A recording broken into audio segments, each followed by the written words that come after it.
Ikaw ba? Tawid muna ako sa kabilang department. Hindi ba dun yung... Naniniwala ka dun? Alam mo ba?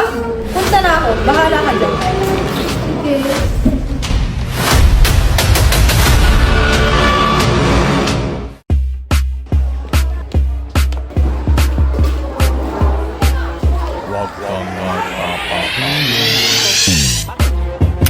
Bawal tumawid, nakamamatay. Bawal tumawid, nakamamatay. Bawal tumawid, nakamamatay. Ano ba yan? Walang ilaw!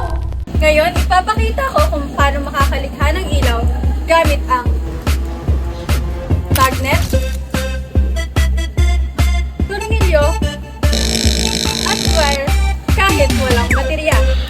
Kapag binalot ang kawat sa tornilyo at ginalaw ang magnet na malapit dito, nagbabago ang magnetic field. Diba? G! Kapag gumalaw ang mga elektron, nabubuo ang mga kuryente. Hindi ito mahika. Ito ang Michael Faraday's law of electromagnetic induction. Ang magnetism ay nakabubuo ng electricity through a conductor na kung saan ang mga electrons ay gumagalaw at kino-convert ito bilang voltage.